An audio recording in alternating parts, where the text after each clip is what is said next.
हिमाचल प्रदेश के राज्यपाल श्रीमान देवव्रत आचार्य जी, राज्य के मुख्यमंत्री श्रीमान वीरभद्र सिंह जी, केंद्र में मंत्रिपरिषद के मेरे साथी श्री जगत प्रकाश नड्डा जी, श्री अशोक गजपति राजू जी, श्रीमान जयंत सिन्हा जी,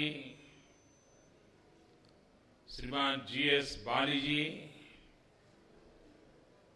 राज्य विधानसभा के विपक्ष के नेता और पूर्व मुख्यमंत्री श्रीमान प्रेम कुमार धूमल जी, रीज मैदान में उपस्थित हिमाचल के मेरे प्यारे भाइयों बहनों, नांदेड़ एवं कडप्पा एयरपोर्ट पर उपस्थित सभी महानुभाव और मेरे प्यारे देशवासियों, बहुत तेजी से भारत के मध्यम वर्गीय जीवन में एक नए एस्पिरेशंस, नए सपने, नए संकल्प और कुछ करने की हिम्मत देश महसूस कर रहा है। ये एक ऐसा वर्ग है जिन्हें अगर अवसर मिले तो देश को विकास की नई ऊंचाइयों पर ले जाने में कल्पना बाहर के उत्तम परिणाम दे सकते हैं। विशेषकर इस पार्श्वभूमि का जो युवा है, first generation risk taking capacity जिसकी सबसे ज्यादा है, ये बहुत बड़ा वर्ग है। अगर इन युवाओं को अवसर मिलेगा तो वो देश की तकदीर भी बदल देंगे, देश की तस्वीर भी बदल देंगे।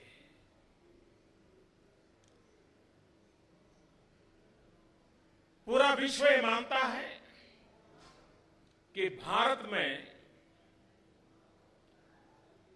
हवाई यात्रा के लिए, एविएशन फील्ड के लिए विश्व में सबसे ज्यादा अवसर कहीं है तो भारत में है।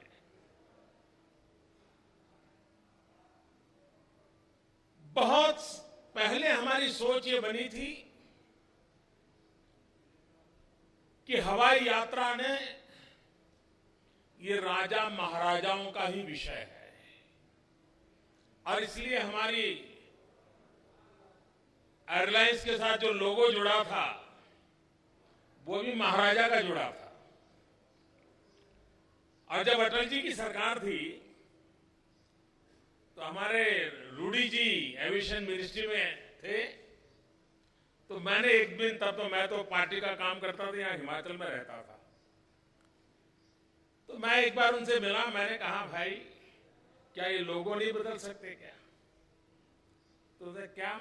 मैंने कहा, इससे लग रहा है कि हवाई जहाज और हवाई यात्रा ये एक ही वर्ग के लोगों के लिए है। तो उन्होंने कहा, क्या करें? मैंने कहा, कुछ मत करिए, कार्टूनिस्ट लक्ष्मण का जो कॉमन मैन है उसी लोगों में लगा दीजिए, उसकी परमिशन ले लीजिए। और मुझे खुशी है कि अटल जी की सरकार के समय उस कॉमन मैन को भी समावेश किया गया था। उस समय, जबकि मैं राजनीति में किसी पद पर नहीं था, मैं एक संगठन का काम करता था, लेकिन उस समय मेरे समझ में आता था कि ये जो सोच है राजा महाराजों वाला लोगों के साथ जुड़ी हुई, उसको बदलना है। और उसमें से हमारे विभाग से मैंने आग्रह किया कि एक तो देश में एक सबसे बड़ी कमी है, हमारी कोई एविएशन पॉलिसी नहीं है। इतना बड़ा देश है, इतनी संभावना है, विश्व का ध्यान है, एक एविएशन पॉलिसी बनाएं, कसौटी पर कसें, सारे स्टेक होल्डर्स को उसमें विश्वास में ले और नीति के आधार पर इसके एक्सपांशन की एक डिजाइन तैयार करें। मुझे खुशी है कि आजादी के बाद पहली बार देश में एविएशन पॉलिसी बनाने का सौभाग्य हमारी सरकार को मिला। और उस समय मैंने पहली मीटिंग में कहा था कि एविएशन को मैं किस रूप में देखता हूं। हमारे देश में गरीब व्यक्ति की एक पहचान है, वो हवाई चप्पल पहनता है।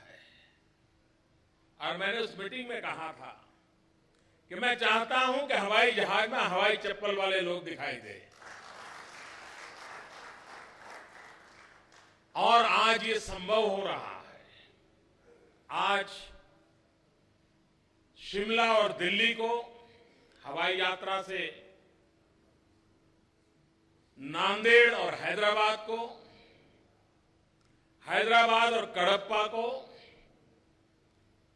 हमारे अशोक गजपति राजू जी इसके मिनिस्टर हैं, वो आंध्र से हैं, तो कडप्पा से जुड़ने का आनंद उनका विशेष है। हमारे नड्डा जी यहां है, वो हिमाचल के हैं, शिमला का जुड़ने का आनंद उनको विशेष है। और मैं दिल्ली से आया हूं तो मुझे और ज्यादा आनंद है।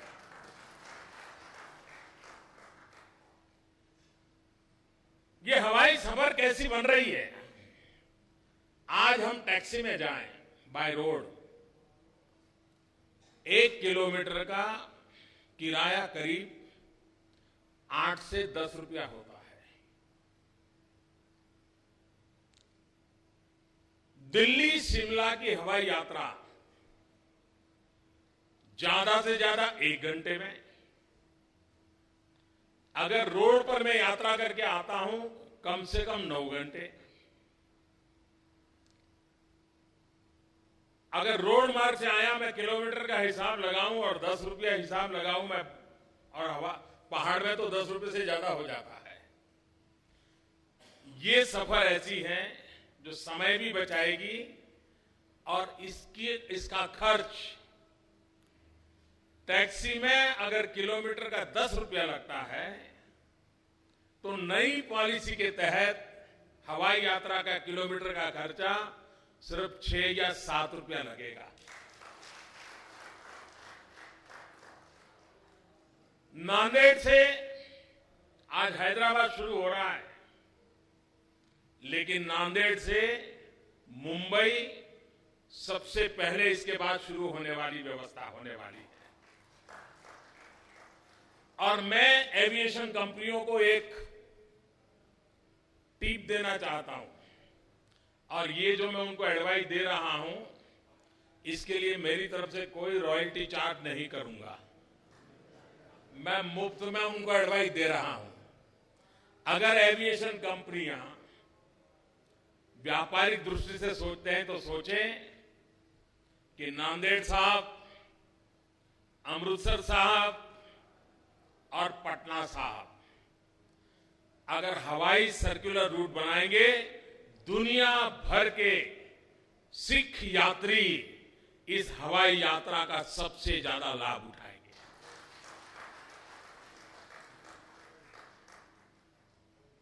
बहुत कम लोगों को मालूम होगा कि जब द्वितीय विश्व युद्ध हुआ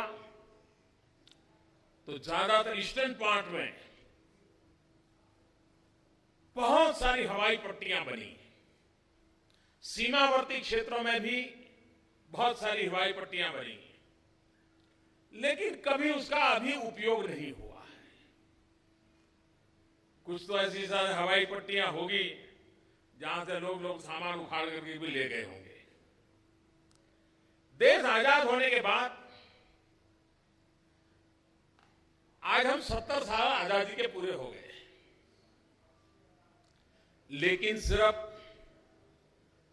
70-75 ही एयरपोर्ट हैं जो कॉमर्शियल पर्पज के लिए काम आ रहे हैं।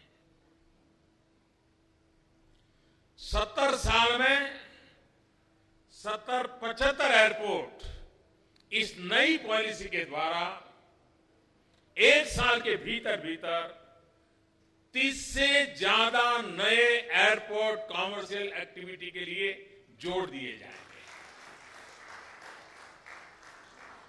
भारत के टायर 2 सिटीज ग्रोथ इंजन बन रहे हैं।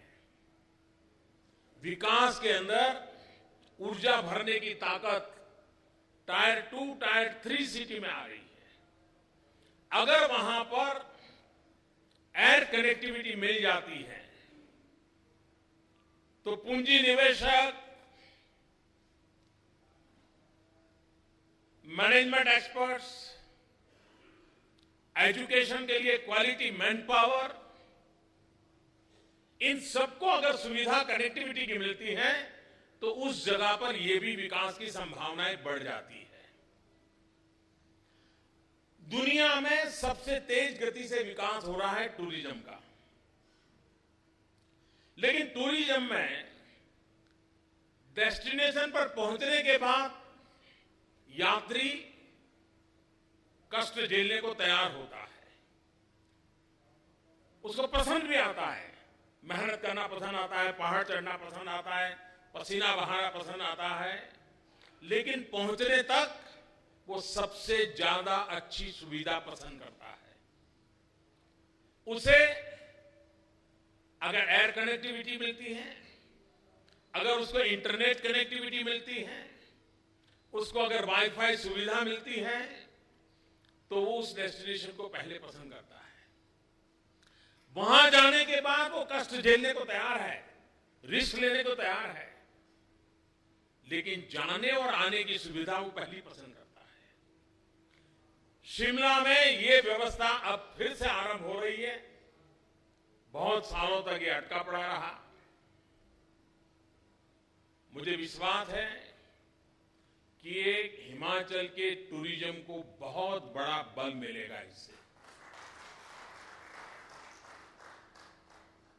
2500 रुपया सबसे ज्यादा ऐसी टिकट की व्यवस्था, 2500 और 2500 से कम करना। नॉर्थ ईस्ट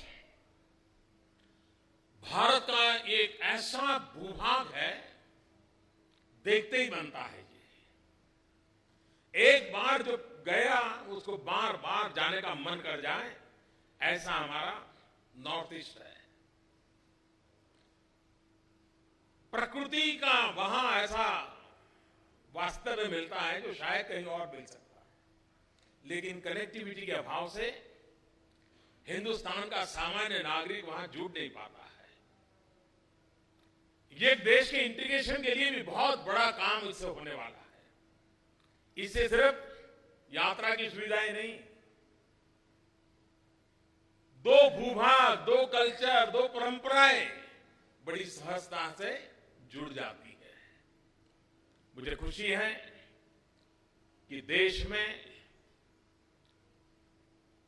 हवाई यात्रा की दृष्टि से सामान्य नागरिक को, और इसका जो उड़ान नाम है वो उड़े आम नागरिक, उसमें से उड़ान शब्द बना है।